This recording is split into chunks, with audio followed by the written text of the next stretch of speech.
So hi everyone, thank you so much for coming. We haven't had this big of a crowd in a while, so this is exciting. I'm Summer, I'm the curator here at the museum. I'm going to give just a few announcements before we get started. So first, everyone please take a second to turn off or silence your cell phones, just so we don't have any disruptions. Let's see.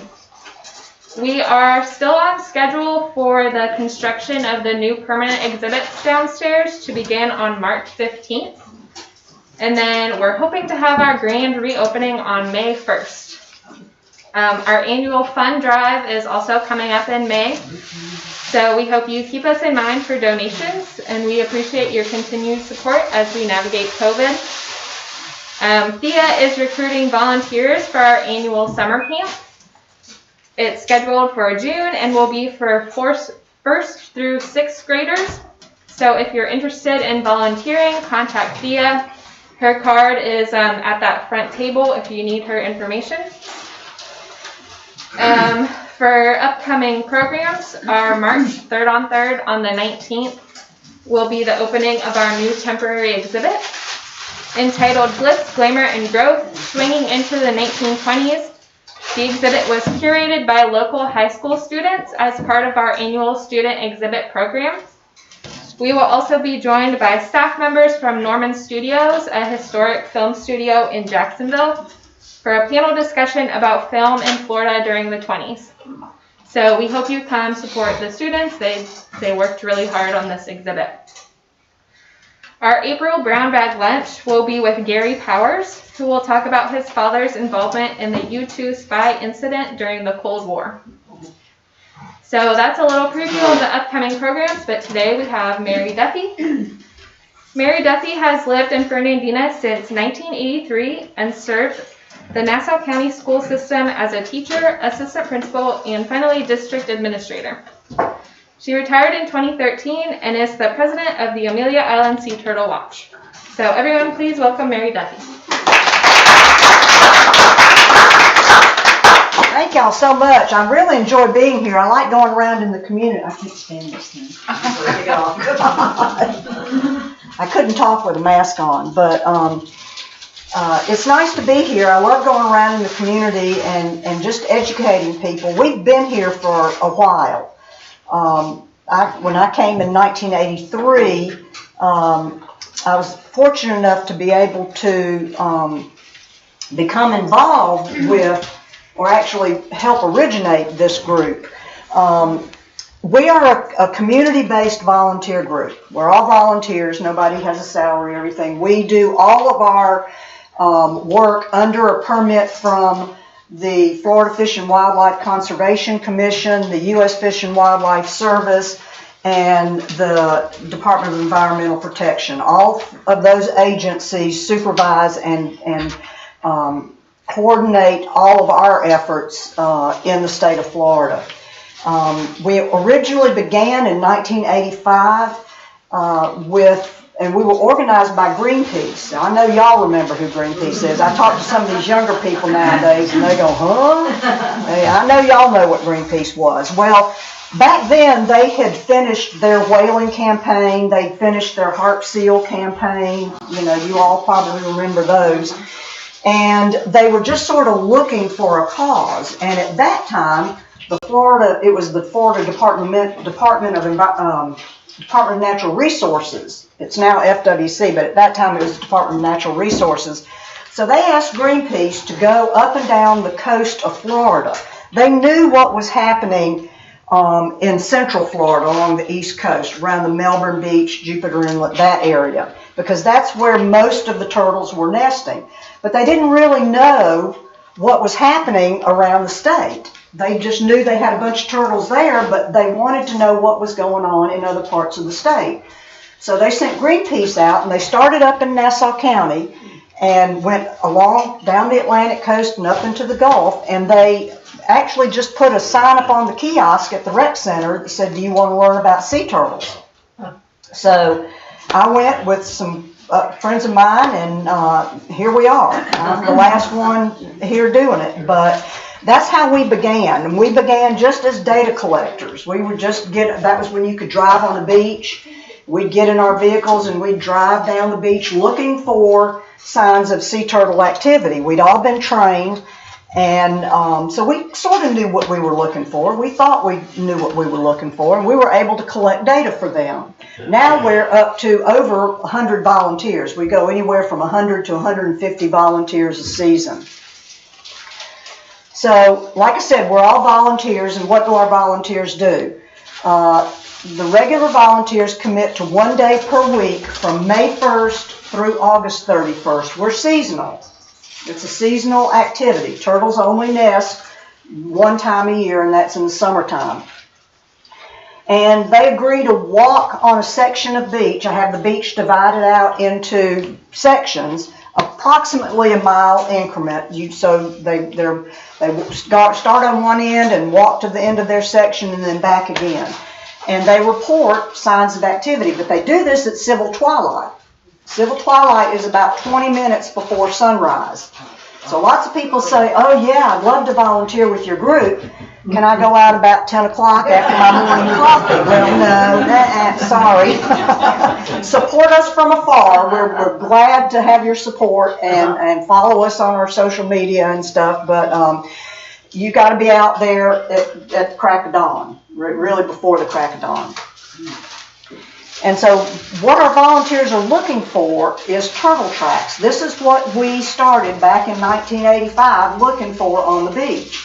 Of course, back then there was no development, no big high-rises, few houses on the beach.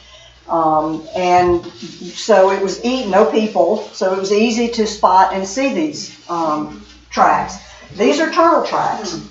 And they're very obvious if you're walking on the beach, and I'm amazed every time I go down there and I see people just walking and they just walk right past them and they don't even notice that they're there. They're not even the least bit curious about what made that big, huge track in the sand. I'd kind of worry about going into the water if I didn't know what it was and saw something coming and going from the water like this. But they always are tracks that come from the water and lead back to the water. And we've trained our volunteers to tell the difference between a nest and what we call a false crawl. A false crawl is really just an abandoned nesting attempt. She crawls up out of the water, and she would normally lay her eggs and then crawl back. But sometimes they crawl up and they decide they don't like it, or something happens, or for whatever reason they turn around and go back, and that would be a false crawl. So you would see tracks coming up and then just going right out with no activity. If you see tracks coming up and then a flurry of sand and then tracks going out, those are nests. We can tell that she stayed there and she spent some time laying her eggs there. So this is the only time females come out of the water, is to lay their eggs. They don't come up here. Now in Hawaii, in some parts of Hawaii, they do come up and they sun. Green turtles do come ashore and they just, they lay on the edge and they sun and they get warm. They don't do that here. So this is the only time a female turtle will come out of the water, is to lay her nests. And the most common male turtles never come up. Male turtles never leave the water. They always stay in the water. The most common type of turtle we have here is the loggerhead, and that's the one on the top. It's kind of got a brownish red color, got a big old fat head, and they got its name from fishermen long ago because they are reddish and brown color. They're being reptiles, they have to come up and breathe. So when they pop their head up out of the water, it looked very much like a log or a piece of wood floating in the water, and that's how it got its name. That's primarily what we have nesting here on our island. It is the most prominent of the sea turtles, and Florida is 90% of all the sea turtles that nest in the United States nest in Florida, and Florida is second only to the beaches of Oman in the Middle East. So we're a significant nesting area, habitat for sea turtles. The second type of turtle that we have here are green turtles. They got their name because of their flesh. These are the turtles that in some third world countries they slaughter, and they slaughter them for their meat. The green turtle's flesh inside has got a kind of a green color to it. It's not that they're a green turtle. The turtle itself is green, but their flesh, their meat has a green tint to it. And we do have those here in generally small numbers. We had 4 green turtle nests last year, but they do come here. And then the last one is the leatherback. This is the biggest of all the turtles, and its name comes from its carapace, which is not a hard shell like the green or the loggerhead. It's kind of like a leathery material, almost mosaic-like in pieces. That is the leatherback shell, and that's how it gets his name. And we have had leatherbacks here. They just sort of tend to show up whenever they want to. So, like I said, our volunteers are out, and there are 12 of us that have been trained, me included, by FWC to interact, as it were, with these animals. They're all listed and protected by the Endangered Species Act. So people just walking on the beach can't go pick up this cute little hatchling they found wandering around. Oh, let's take it over and put it in my aquarium. You can't do that. Those of us who have the authorization, the training, and the permit to do that, when our volunteers notify us that they've seen tracks on the beach, then we go down there and we investigate. So we would go down there and see, yes, this is a turtle nest.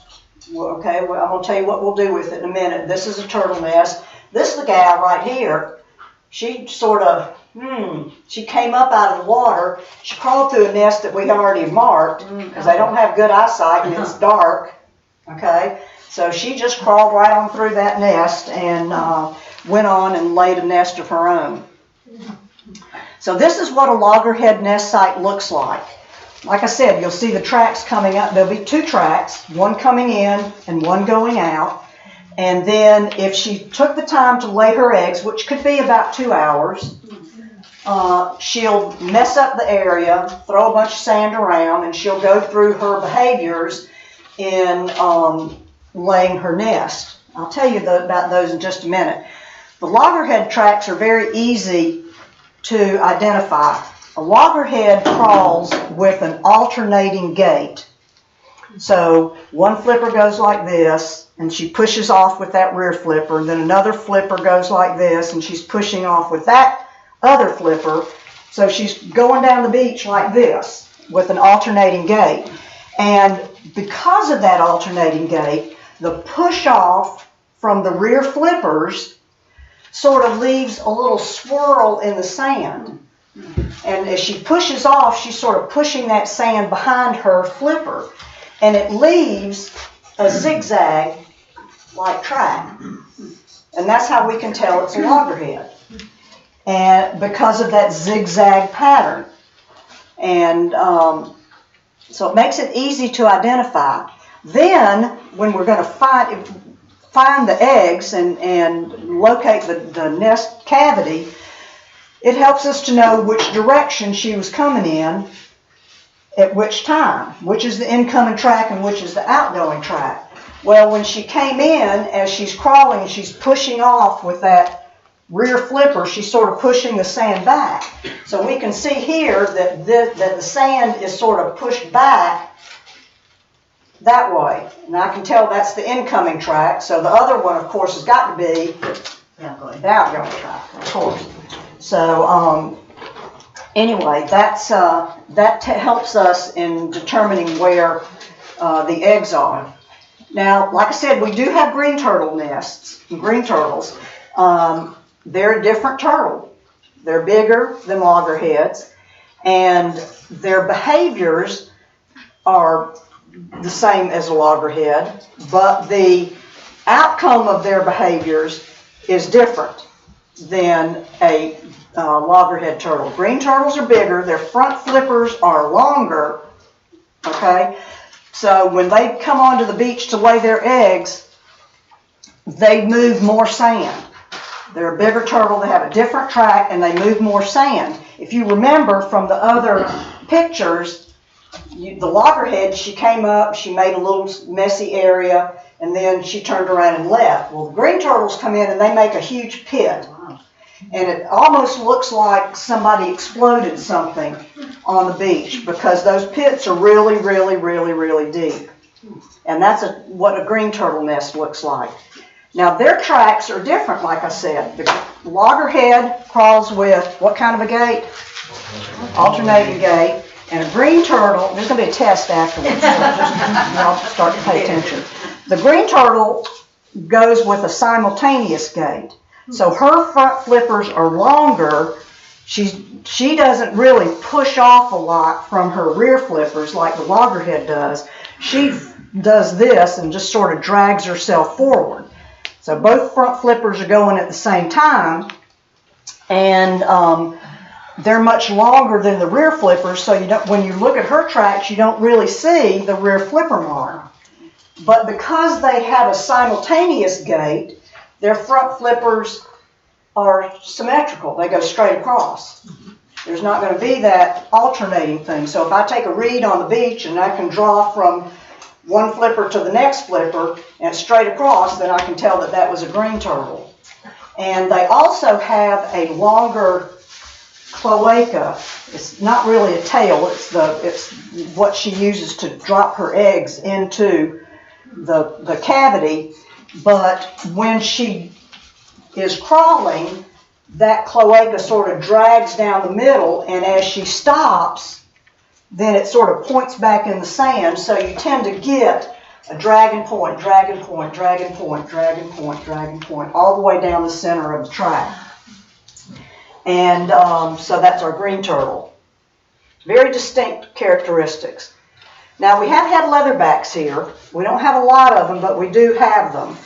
And they are the big black 1,000-pound turtles. These turtles can weigh about, the leatherbacks can weigh about 1,000 pounds. The loggerheads are anywhere from 200 to 300, somewhere in that weight span. And green turtles are about 300 to 400 pounds. They're a little bit bigger, but the leatherbacks are the big black turtles, and when they come onto the beach, they pretty much leave an explosion of sand because they are so big. They're very obvious. They truly do look like a bulldozer track. They are that big and that wide. This one is a green leatherback that we had here. We measured 6 feet 8 inches across. Wow. And if you can see here, that's my flip-flop. I wear 7.5. So that's my flip-flop. So they're really, really big turtles, and they do leave a big, huge mess in the sand. And their eggs look like billiard balls. The loggerhead and the green turtle eggs look like ping pong balls. They're small, they're perfectly round, they look like ping pong balls. But the leatherbacks is such a big turtle that her eggs are, they look like billiard balls. I said tennis balls, I used to say tennis balls, but tennis balls are just a tad bigger. This is really more like a billiard ball. So knowing the difference, unless you see the tracks together, you don't really think that there's that big of a difference between them. But here you can see definitely a difference between the loggerhead tracks and the green track. And then, of course, the leatherback. And then when you put all three of them together, you do see that there is a distinct difference in the size and just the markings that they leave in the sand. It's really pretty amazing to see that when you're down on the beach. And that's what it is. It's all about what we see on the beach. Exactly. And the reason that we're out so early in the morning is because you see with the sun coming up over the horizon, the shadow that it casts on the sand, so you can really see those markings. They become very, very clear and evident with the rising sun. Once the sun comes up and is high in the sky, it tends to dry out the sand, The dew dries up, and then the sand sort of starts to collapse, and we lose our signs, or the visible signs in the sand that we know what that turtle did, where she went, and where the eggs are. And this gal here, here's another one that came up. The nest was already there, and she came up and did all this crawling around. They're not really smart animals, to be honest with you. They're all instinctual, but it is all about what we see on the beach. So, what do we do? As volunteers, we document, we're data collectors, really is all we are. We have a lot of fun doing it. We meet a lot of people on the beach. We're able to teach a lot of people about turtles on the beach, but basically we're just data collectors. And we have been participating in a genetic research project for, well, over the years we've participated in a variety of research projects, but the most recent one we're in is a genetic research, and the geneticist works out of the University of Georgia, and he works in concert with the Florida FWC and Department of Environmental Protection. And what he's doing is trying to identify who these turtles are and where they come from, where they go, and what they do in the meantime between nesting events. So we collect an egg. We have to know where the eggs are, because we go in and we collect one egg for research. And we take that egg out, and then we put the sand back on there, and we mark the nest to let it go and do its thing. Let it incubate, hatch on its own, and then after it hatches, we go in and collect more data. We don't do anything with that nest other than take one egg out and mark it and identify it, is all we do. And it takes anywhere from 50 to 60 days for the eggs to incubate. And you do that with every nest? Every loggerhead nest. No. Good question. Every loggerhead nest. We don't do it with any of the other nests. So, when a turtle comes ashore to lay her eggs, this is a sort of a representation. You can come see it if you want, of what the eggs look like in the nest. When the turtle comes ashore and decides this is the place she's going to be, she starts out by just doing some things in the sand, and all of these behaviors that she does help us identify where the eggs are and if there are eggs really there. So she comes up and she makes this what we call a body pit. And she comes up and she takes her flippers, she finds herself, and she starts sort of wiggling around in the sand. She takes these front flippers and she starts pushing the side, and then her rear flippers, and she starts pushing to the side. And actually, let me get back to one of the pictures of the nest so that you can understand what I'm talking about when I am showing you these behaviors. Come on.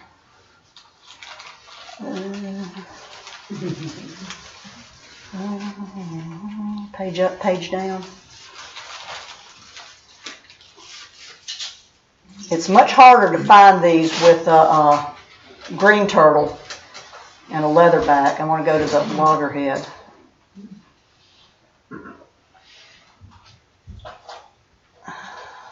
There is a method for finding green turtle eggs. It's down and dirty, but there's a way. Okay, all right. There's a perfect nest. So she comes in out of the water, and she starts doing all this moving around and shifting around. So there's a distinct end to her incoming track where she starts messing. Starts making a mess in the sand. And so she starts wiggling around and pushing sand off to the side with her front flippers and her rear flippers. There's where her track ends. She starts moving around, shifting around, pushing sand, and as she's doing that, she's sort of creating this edge. You see that edge of, I call it brown sugar sand, because if you know what a clump of brown sugar looks like, it's kind of ridgy and so that's what I call it. But you can see that edge around there. So she's pushing sand, and she's making herself what we call a body pit. So she's nestling herself down, nestling herself down. Right now, you don't see where she is because there's fluffy sand there, and that's her next behavior. So she takes that and she pushes it, and she uses her rear flippers to dig the cavity.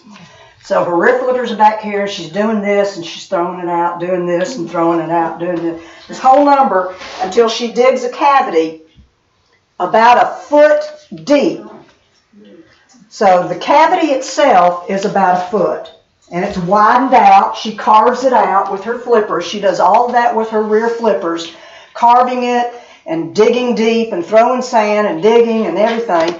And so once she does that, if you go remember back to the slide I had up about where she starts depositing her eggs, and they look like ping pong balls, but they're very leathery soft. They're not like chicken eggs at all. If they were like chicken eggs, when they dropped into the nest, they'd crack and you have a big old mess on your hands.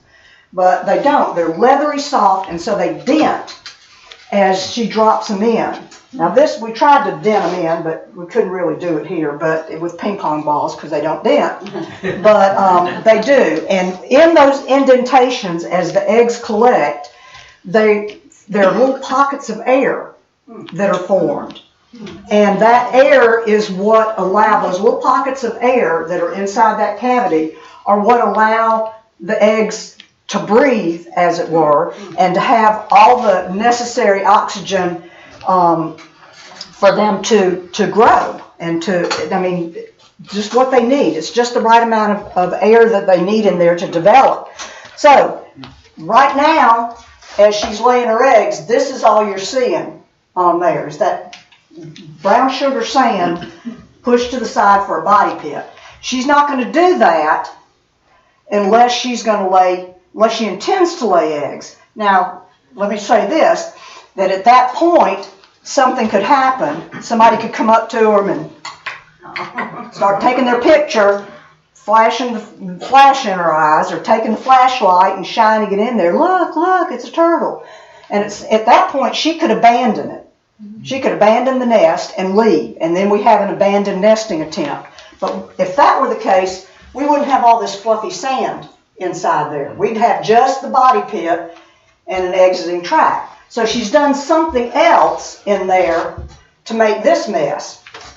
So after she lays her eggs, and she uses her rear flippers again to drag the sand back in and cover it. So she'll drag the sand she threw out to make the cavity, and she'll drag it and back in, and she'll pull it in, and then once it's filled, she'll take her flippers, they have phalanges just like your hands do, and she'll knead it, and she'll push that sand back down in there, and she'll do it until she's satisfied that she's got a good seal there to seal in those little pockets of air. She'll dig it, and she forms that seal, and that's what seals the cavity. And then she'll do what we call a camouflaging or covering behavior. That's when her front flippers come into play. Everything's been done with her rear flippers until this point. But now her front flippers come into play, and she'll start. She's throwing sand, and as she's doing that, it's her camouflaging. She thinks she's camouflaging the site from predators. And that's where all this sand here comes from. She throws it. It's not nice and neat inside of her body pit. She's just... And as she's doing that, she's moving forward and leaving. And once she feels like she's finished doing enough camouflaging, she's making a straight line straight out. So that's the behavior. Now it's going to take me. Hopefully it won't take. I can select it from the computer. That'd be here. Okay, yeah, that would be great. Back to the one where the cavities were. You can see the dropping of the eggs. But the behaviors don't make any sense unless you're looking and you're looking at a nest. So when I'm down on the beach and people are interested in wanting to know what she's done, I'm there with my little reed pointing out, here's her brown sugar sand, here's her body pit, here's her incoming tract, outgoing tract, there we go. So you can see here little pockets of air that are forming in between those eggs. And that's just the right amount of oxygen for the gas exchange to go on inside the cavity and have the nest, have the eggs develop. Now, this one is a net. So after she's done that, after she's covered it up, the amount of sand that will be on top of the top egg is about 1 foot. It's anywhere from 8 to 12 inches of sand on top of the top egg. So when we're digging, we're not going to just, there they are. We've got to go down into it, and we'll have to dig through at least 8 to 12 inches of sand, sometimes even more, sometimes less, if the quality of sand isn't real good, to find that egg. But this one was eroded away in a storm. And so once that front wall and those eggs were exposed, then that nest is no longer any good. And this is a representation of the activity going out. So every turtle is, after 50 to 60 days and they've hatched out of the egg, they have a little beak on their mouth. It's not really a beak. It's more like, and it's not really a tooth. They call it an egg tooth, but it's not really a tooth.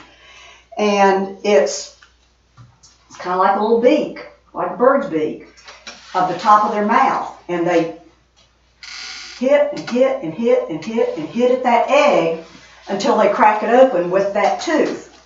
And once they do, then their flippers can come up and tear and rip and open the egg up.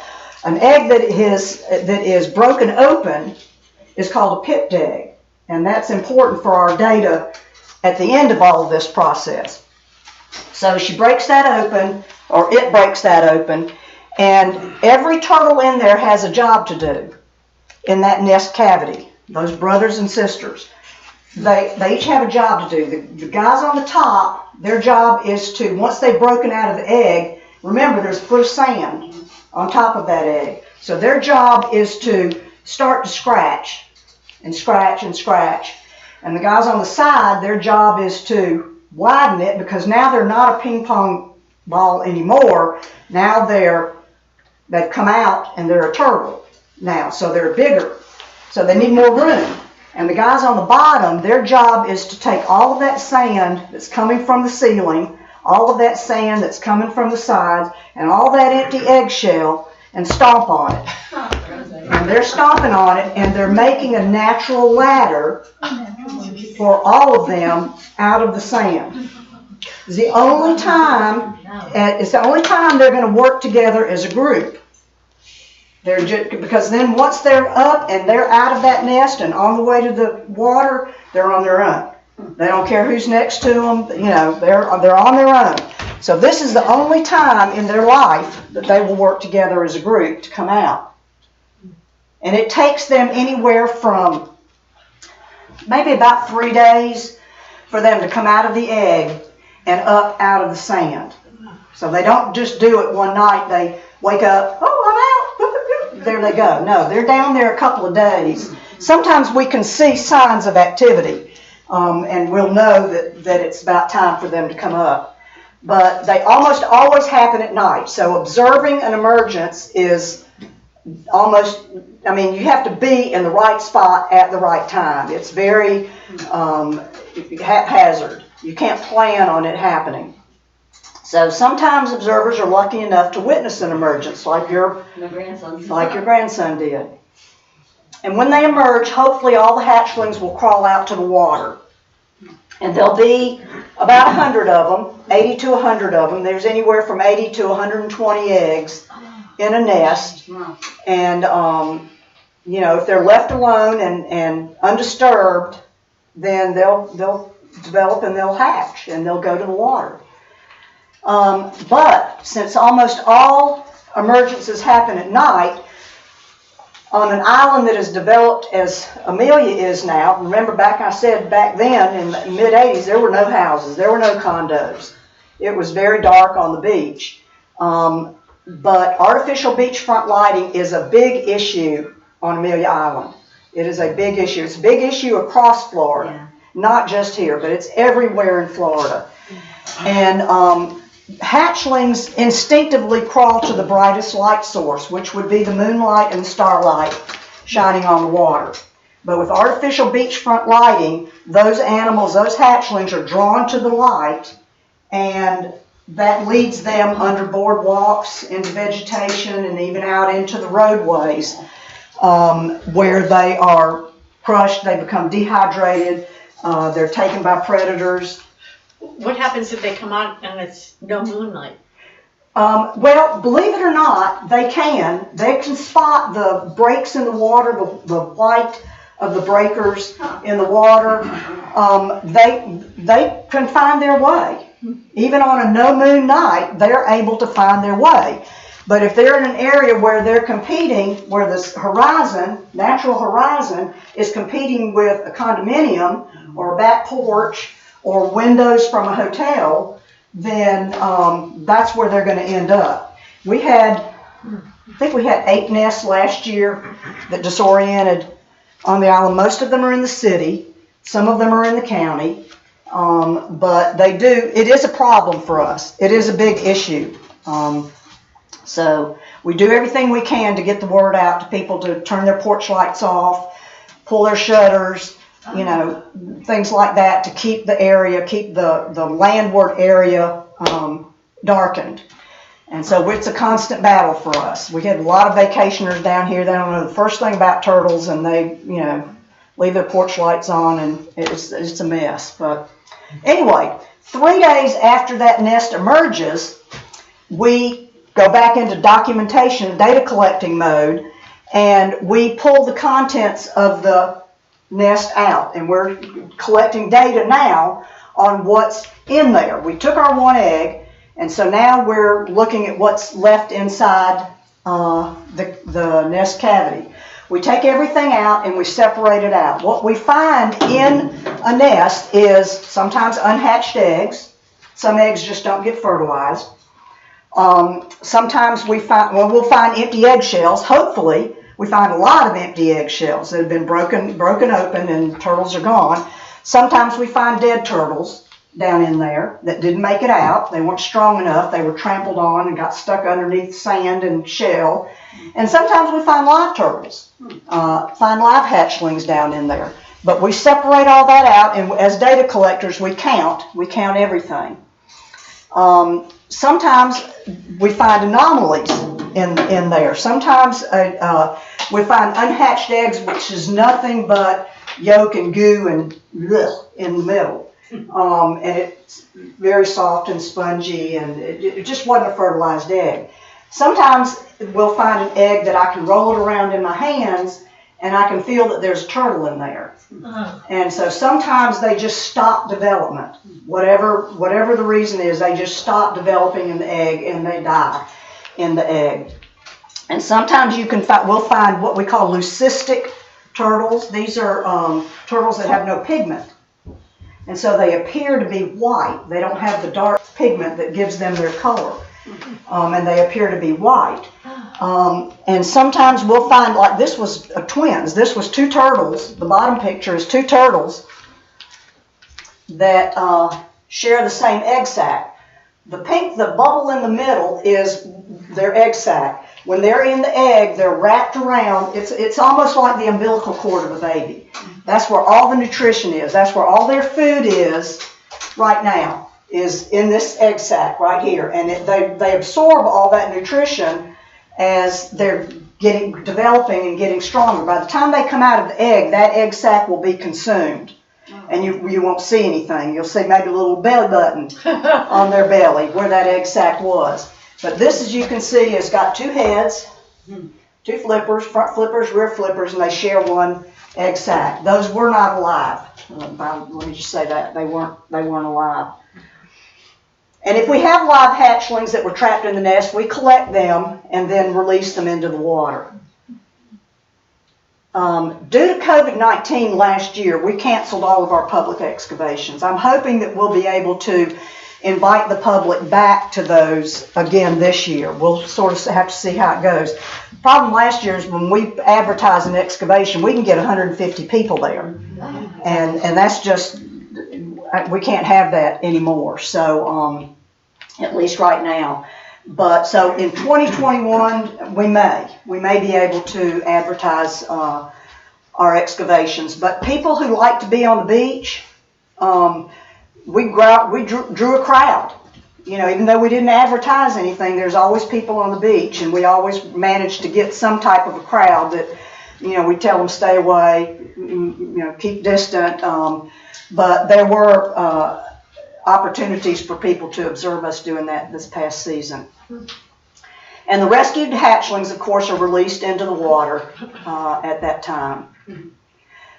So how am I doing on time, Summer? I'm talking more than I have. 22. Okay. So 25 or 30 years later, what happens? This is your test now. It takes anywhere from 25 to 30 years for one of those little hatchlings to grow into be a reproductive adult female. And when they leave, they'll spend their first year, if they're lucky enough to make it out to the sargassum seaweed, which is floating in the converging currents of the Gulf Stream. That's where they hide because they're small. And if they're lucky enough to make it out there, and be safe in there, they'll spend their first year or so floating around in the sargassum. And it takes 25 to 30 years for them to become reproductive. So they will leave, they'll spend the first year in the sargassum, they'll get to be about plate size, maybe not quite this big, but they grow very fast in their first year, so that they're less likely to be taken by predators. And then mating will takes place all the time during the nesting season, just before and during the nesting season. Now, I have to say that female turtles are very promiscuous. They really, really are promiscuous. They will hook up, as it were, with any male turtle floating around out there, swimming around out there. But her egg production, the constantly goes on. She's constantly producing egg, and it's a direct relation to how much she has eaten. How well has she foraged in her off nesting seasons, and that's how she produces egg. Like I said, they're very promiscuous, and one nest can represent several male turtles. So this nest right here, if this were a real nest, we could have lots of daddies, lots of baby daddies in here, okay, lots of them. And it is believed that they return to their natal beach where they're born or hatched, but part of the genetic research that we're participating in now is starting to prove that to not be really accurate. So what else do? We respond to calls from dead or injured turtles on the beach. We had 3 strandings today, 2 live and 1 dead. And it's like, okay, do it on a day where I've got something to do in the morning and I can't, good thing I've got good people. The 2 that we had that were live couldn't go to Georgia because they're full. Georgia Sea Turtle Center takes some of our turtles sometimes that are injured. These were all juvenile green turtles. This is a green, and they were all about this size, and they're cold stunned. Y'all might have heard that about the event in Texas when they had that freezing there, all those turtles washing ashore. Well, when the water temperature drops and the air temperature drops, then these turtles become stunned. But a lot of times, if they're stunned, they've already got something wrong with them. And when they wash up, like the ones today, had a bunch of barnacles on them, had some sea squirts all over their shell, those turtles have been floating for a while. And the cold stunning is just the last straw that brought them in. So we do this, and we take them to rehab facilities, and if it's dead, we had one that was dead today, so we mark a big red X on it. So if you're down on the beach and you come across a dead turtle there, it's got a big red X spray painted on it, that means we've already documented it, and we're just waiting for the cleanup to come and dispose of it. If it's a small one, we usually bury it ourselves, but the bigger ones we can't, and we have to get somebody to come and take them. So for 2020, our nest numbers vary every year because it's a different batch of turtles nesting every year. And I'll show you that in just a minute when we look at our research. We had 166 loggerhead nests. We had 4 green nests. We lost 24. And when I say lost, means that they washed out. And the eggs washed out. And they were due to full moon, new moon tides, these extreme high tides that we had. that tropical storm, whatever that name is, I never could say it, and king tides that we had at the end of the season. This was back in September. You may remember if you down the plantation, it just ate into the dunes. I mean, it just ate big chunks of sand away from the dunes. And in that area down on the plantation were 3 green turtle nests that it took out. So the Loggerhead's hatching success rate overall, counting everything, was 68.7%, which is better than half. If you take out the ones that we lost down there, though, the hatching success rate goes up to 81%. So on an average, if we didn't lose any nests, our average hatching rate would be really good out of these nests, which means they're healthy, they're developed on their own, and they emerged on their own without any needing to be rescued during an excavation. Our green turtle hatching success rate overall, only 1 nest survived, but it was 98% hatching success. So they're very deep, they're very protected, the green turtle nests are. False crawls, remember the abandoned nesting attempts coming up? We had 151 of those. So people say, gosh, you have a lot of false crawls. Why are these turtles coming up and not laying their eggs like they're supposed to? Well, for a lot of reasons, they do it naturally. They come up and they, not right now, and they do it naturally. But if you look at it, really only 47% of the emergences were false crawls. So we did have more nests than false crawls on the island. So I wasn't too alarmed by that. All right, so we're going to wrap it up with a little bit about genetics. We're actually in year 5. I didn't change that number. This is actually year 5 of our genetic research. I said 90. What percent nest in Florida of all the turtles in the United States? 90%. See, I gave y'all that. 90%. So Florida has very strict regulations when it comes to sea turtles because it is such an important nesting area for these endangered animals. Georgia, South Carolina, and North Carolina have been participating in this research, since 2008. Since 2008, the beaches of Georgia, South Carolina, and North Carolina have been taking one loggerhead egg, out of every nest. And they've been identifying by the mitochondrial DNA those females. So in 2016, Florida said, okay, he's been wanting to bring in Northeast Florida because some previous genetic research indicated that the Northeast Florida loggerheads were related to the Georgia, South Carolina, and North Carolina loggerheads. So for a long time, Florida said, we're not going to let you take an egg out of our nest. And then all this data started coming in. And they said, okay, all right, loggerheads, you can take 1 egg. So starting down in the St. Augustine area, that's Northeast Florida and above, or south of St. Augustine, we were allowed to collect 1 egg. So when we take that egg out of the nest, we are now in the study of those other states. We're now brought in 8 years later. So for that first 8 years, they've identified all those turtles. Those turtles have a genetic ID already. So it'd be interesting to see if those turtles are coming and nesting in Florida, because they can tell that. So we take an egg out, we go home, crack it up, take the contents out, put the shell in a vial of solution, and we send it up to Georgia. So the mitochondrial DNA is in the shell. We don't want the hatchling DNA because we don't want to identify the males. We're identifying that female turtle. So that's why we empty it out. Now, here's an example of the kind of data that we get back.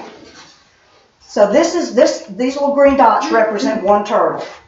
That's 1 female turtle. The first time she was identified was in 2013.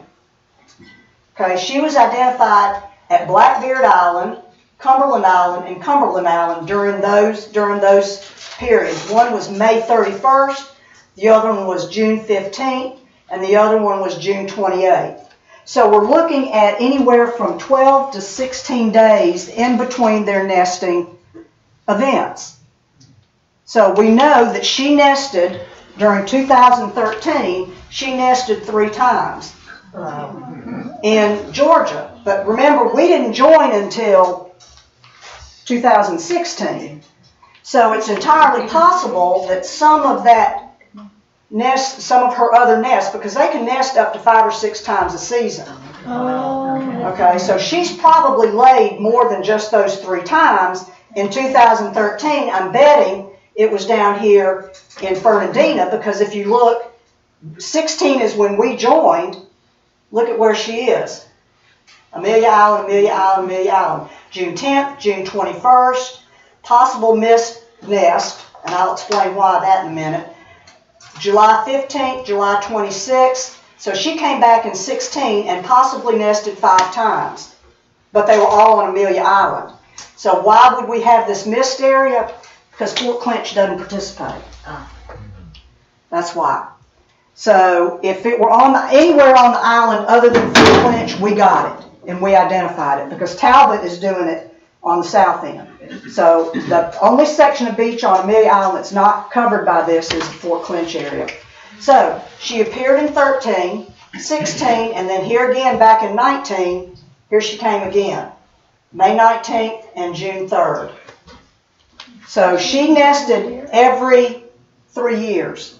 That gal did. Every 3 years she came to us. But you can see that she's been all the way up and down the coast. Is that normal not to mate to do it Yes. every 3 years? Is that Yes. normal? There's about 5%, it occurs only about in 5% of the times that they do an annual remigration, where they will come back the next year. But usually they need time in between to build up their egg production. So here's another one. This one, only on Amelia Island. Here's one of those remigrations. 16, 17. And then she waited a couple years to 19. So, but it's all right here on the island.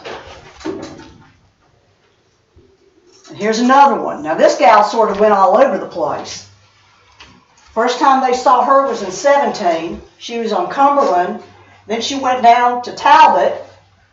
Then she went on down to Guana River State Park. And that's where she was in 17. And then in 19, she was here.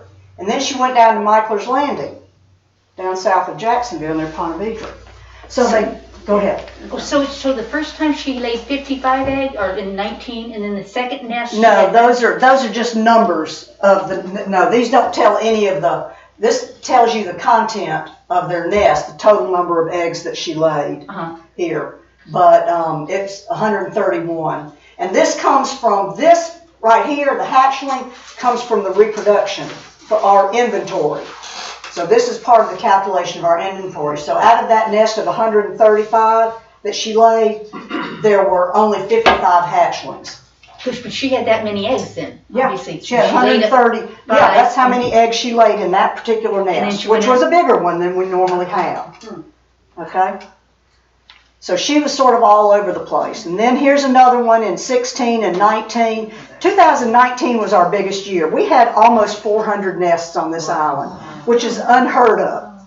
I mean, back when we started doing this in the mid-'80s, we were lucky if we had 30, 50 nests a season. And that was easy then. It was easy to document. All we were doing was documenting them, and it was real easy. Now it's become work. So now it's hard. What do they attribute that to? Well, you would think that it would be that we've got more turtles, that all of our, because how many years does it take for them to be reproductive? Here's your test. 25 to 30 years. You would think if you count back to 1985, 86, 87 when we started doing this, that 30 years later now we're suddenly having more turtles. But that's not the case, because what they're finding from Central Florida, from the Melbourne area where they've had all of those thousands of nests, is that their nesting rate is sort of staying the same. It's not declining, but it's just, right now is sort of staying the same. And all of a sudden Northeast Florida is having this influx of turtles. So they're kind of thinking that maybe those turtles from mid-central Florida are starting to move north again. But they won't know that until we start collecting data from the turtles that are down in that area. Right now, they're not included in this research. So 2000 up until 2019, 2016 was our biggest year. And this turtle here, again, is at a 3-year interval. Okay, I think that might be one more. And here's another example. This one, the first time we saw her was in 2012 in Hunting State Park up in South Carolina. So this turtle came all the way from South Carolina and came back down to Amelia Island and started nesting. So when they say they come back to their natal beach, it's not necessarily the beach they were born on. They'll tend to stay in an area, just a sort of a geographical area. And that's where they tend to keep coming back to. So I think that, okay, yeah, and these are our nesting numbers. I have a better slide than this. This is an older presentation, but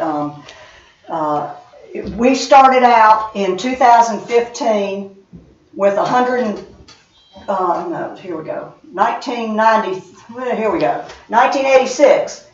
You can see the numbers of nests that we had down in the very beginning. The greens are the greens, and the blacks are the leatherbacks, and the blue are the loggerheads. But you can sort of see how much our numbers have increased over the years. Okay, do I have any questions? Anybody got any questions? Just Yes, one. ma'am. It seems like at the beach access where I live, they always have 3 nests there though. So that's not the same turtle. No. I thought she was coming back every year.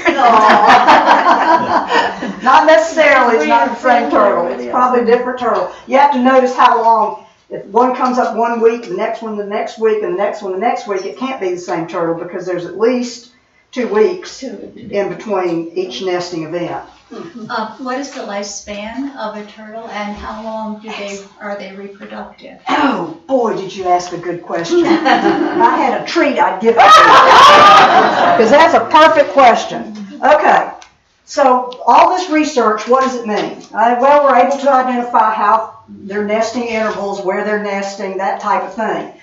But it also enables us to do something that has never been able to be done before, because the only time you see these females is when they come ashore or when they wash ashore dead. So there's no really good way to age a turtle. You know, you can't cut the flipper off and count the number of rings inside. You can't do that on a turtle. So they've been able to determine the answer to that question from this genetic research. From this research, they identified a turtle back in 2008, and they named her Big Bertha. All right? They also, from this DNA, identified Bertha's daughter. And they identified Bertha's granddaughter. So how old is Bertha? Come on, y'all. 90. She's at least 90 years old. So how long can they be reproductive? Bless her heart, at 90. She is spewing out eggs still. That's not the miracle of it. The miracle of Bertha is that she has been able to survive in the ocean for 90 years. That's the miracle of all that. She's been able to survive for 90 years. So did that answer all of your questions? Perfect segue. Thank you. Yeah, question. With a nest of 100, how many of those turtles will survive to reach 30 years? 30 years. About 1 to 3%, which is why nature provides for so many eggs. You know, the large numbers of eggs is what leads to that. You know, fishermen, if you're an offshore fisherman and you go offshore and you catch a big grouper or a big bass or whatever, and you go to clean it and you gut them, you fill that belly up in the summertime and it's loaded with hatchlings, just loaded with them, because that's their food source. And you know, that's nature. As cute as those hatchlings are, and as much as you hate to see them be eaten by fish, that's the fish's food source. And nature has allowed, I mean, these animals have been around for 100 million years. They're very adaptable. They have adapted to all the changes of the earth in that period of time.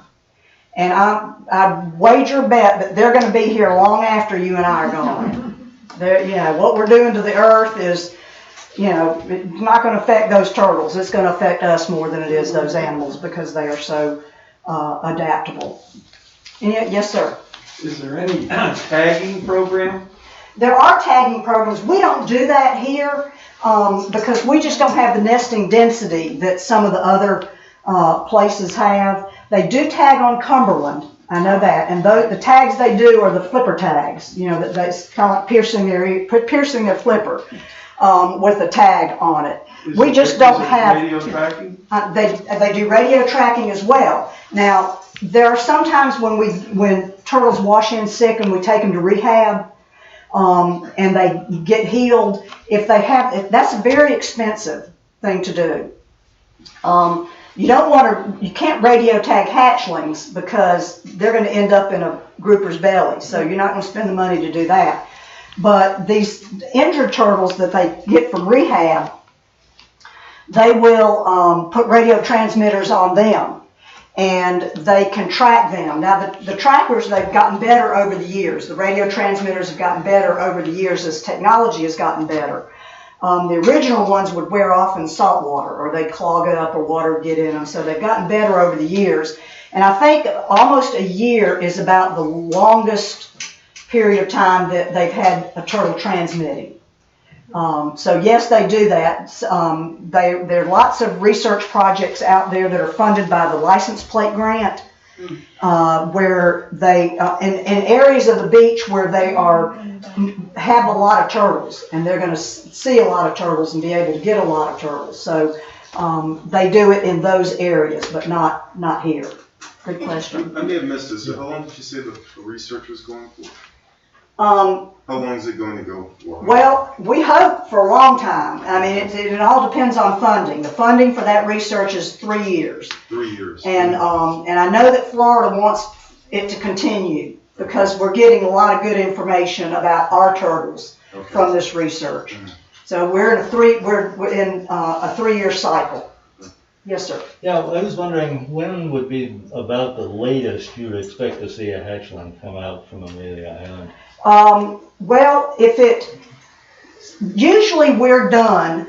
Last year, the last tide took out the last of the green turtle nest. So generally in September, we're finishing. We have had green turtle nests that were laid in late August and early September that didn't come out until November. Okay. But those are green turtles. Loggerheads are out of here and gone by mid to late September or early October if everything has stayed in place and not been washed out. We saw one hatchling going down in the south end of the island on November 30th of a couple of years ago. Yeah, it was amazing. I couldn't believe that it was actually meandering out toward the water when we encountered it. Yeah, it can be into November. By that time, it's usually a green turtle, though. At that point. Okay. Yep. Any other questions? Yes, ma'am. Why doesn't Fort Clinch? I wish they would, but that's a decision of the park manager. The other state, there are 2 state parks, in Fort Clinch and another one in this area of Florida that has been approved for this research that aren't participating. And it's a decision of the park manager. It could have to do with staff, because it's a lot. Like I said, it was fun back when we just go put wood in the sand and count, but now it's work. So, and it takes manpower. And so they just may not have the manpower to do it. That's generally what the problem is in a park. They just don't have the manpower. So I wish they would, because I think a lot of these missing nest dates are in the park. And they do have a significant amount of nesting in Fort Clinch. Yeah. So, any other questions? I think we have time for just one more. Okay. Yes, sir. When do you start recruiting for volunteers, and do you do it online, or how do you do it? Okay, that is an excellent question, and you know what? I wish I could say that we had room to take more volunteers, but we we just don't. We've got all sections of the beach covered. It's a great problem to have. I mean, it's a great problem to have. But like I said, we have so many now. We have a list of subs that got some time to walk last season, but most people weren't traveling, last season. So a lot of our regular walkers didn't go anywhere for vacation. So even all of our subs that we had didn't get an opportunity to walk. So I wish I could say we could take an unlimited amount of subs, but we don't have that much beach. We cover 9 miles of beach. I was talking and communicating with my counterpart in Walton County last night. She has 27 miles of beach, and she can't find enough volunteers to help her. 27 miles of beach. I'd go, it'd be mind-blowing. But we just have our 9 miles, and I always tell people who want to be a part of it to, follow us on our Facebook page, follow us in the community, support our local businesses that support us, and come to the beach. We're at the beach every morning. We're down there, and not at 10 o'clock after we get a cup of coffee, but at daybreak we're down on the beach, and our walkers are down on the beach. I've got one of them right here. Bob was a sub for many years. I see Carol Lee down there all the time. She's always down there taking pictures. So come on down. We'd love to see you. We'll teach you about what we're looking at. And this year we're going to be relocating this, so we'll be doing something different on the beach because the south end is undergoing a beach renourishment project. And so they're going to be doing it in the summertime, which means that they can't do it unless we move the nests out of the way of the sand. So we'll be relocating nests from the south end this summer. If you live down in that area and you want to catch us maybe relocating a nest, I can't tell you where it's going to be because we won't know until the day comes when we're down there at sunup. But if you want to, then come on down and you'll be able to see us and interact with us, and you'll see our beautiful volunteers out there in the morning. So come on to the beach in the morning. We'd love to see you. Early. Talk to you. Early in the morning is the key. The sunrise is beautiful. The sun, you see a different sunrise every day. So thank y'all so much for coming. Thank y'all. Y'all did a great audience. Thank you, Mary. That was great. If you guys didn't sign in, please do sign in. It should be at the front there. And we hope to see you for our temporary exhibit opening on the 19th. We do have some pieces of turtle up here, different shells that we've collected if you want to see them. Have a good afternoon.